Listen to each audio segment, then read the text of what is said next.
మా ఇంటి దగ్గర పని అంతా పూర్తి చేసుకొని మా బాబాయ్ దగ్గరికి అయితే యూనికార్న్ బిగియటానికి అయితే వెళ్ళిపోతున్నాం మా వచ్చలో. రావటం ఏంటో నా పని ఏంటంటే ఛాంబర్లకు ఉన్న ప్యాకెట్ గమ్ము మొత్తం గిరేయటమా. గిరేసాక ఎన్ని బొచ్చులు వేసుకొని పెట్రోల్ పెట్టి నీట్గా శుభ్రంగా కడిగేసాను అనమాట. ఉప్పు తీసేటప్పుడు మటుకి ఛాంబర్లకి ఎలా ఉంది మా మసి. ఇప్పుడు నేను కడిగాక మటుకి ఎంత నీట్గా ఉంది ఛాంబరు. చూడండి దానికి దీనికి తేడా. కడిగేసిన తర్వాత అయితే మా బాబాయ్ తెచ్చిన కొత్త బేరింగులు మొత్తం ఛాంబర్లో అయితే దిగ్గొట్టాడు అనమాట. క్రాంకుకి గేర్ వీల్స్కి వాటికి అన్నిటికీ దిగ్గొట్టాడు. దిగ్గొట్టిన తర్వాత పలచక్రాలన్నీ కూర్చోబెట్టిన తర్వాత క్రాంక్ కూడా కూర్చోబెట్టి నీట్గా ఛాంబర్లకు గమ్మేసి బిగిచ్చేసాడు అనమాట మా బాబాయ్ అయితే. ఇంకా మా బాబాయ్ బిగిస్తుంటే నేను మా అన్న అయితే చూస్తా కూర్చున్నాం అనమాట. మా అన్నయ్యదే ఆ బండి అయితే. బోర్ అయితే కటింగ్ అయితే చేయించాం అనమాట. బోర్ కూడా కడిగేసాం, ఎంతో కొంత రదర్ ఉంటుంది కాబట్టి. కడిగేసిన తర్వాత పిస్టన్ బోర్ అయితే ఎక్కిచ్చేసాం అనమాట. ఎక్కిచ్చేసిన తర్వాత ఇప్పుడు హెడ్ బిగిచ్చి టైమింగ్ పెడితే అయిపోయినట్టు ఇంజన్ పని. మిగతా ఈ బల్ల మీద ఉన్నాయి బిగించుకోవాలి. ఫైనల్గా టైమింగ్ అయితే సెట్ చేసాం అనమాట. టైమింగ్ సెట్ చేశాక వాల్ ట్యాపెట్స్ ప్లే లేకుండా ప్లే అయితే కరెక్ట్గా పెట్టేసి ఇంకా పైన హెడ్ కవర్ అయితే క్లోజ్ చేసేయటమే అనమాట.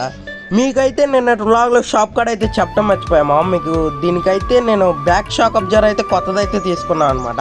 కొత్త షాక్ అబ్జర్వర్ కూడా అయితే బిగిచ్చేసాం అనమాట. ఇంకా ఇంజన్ అయితే ఎక్కిచ్చేసి ఇంకా స్టార్ట్ చేసి అయితే చూపిస్తాను మీకు. బీటింగ్ ఎలా ఉందో ఏంటో మీకు ఏమన్నా అర్థమైతే కామెంట్ అయితే చేసాను మా బాగుంటే బాగుందని.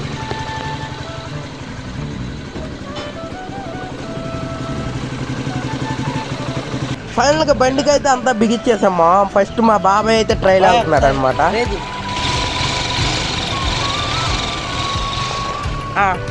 ఎంతో కొంత టైట్ సౌండ్ అయితే వస్తుంది అనమాట. ఆ టైట్ సౌండ్ పోవడానికి అయితే ఒక 500 కిలోమీటర్స్ అలా తిరిగితే బేరింగ్ అనేది స్మూత్గా అయితే వస్తుంది. అప్పుడు మీకు స్మూత్ సౌండ్ అయితే వస్తుంది అనమాట.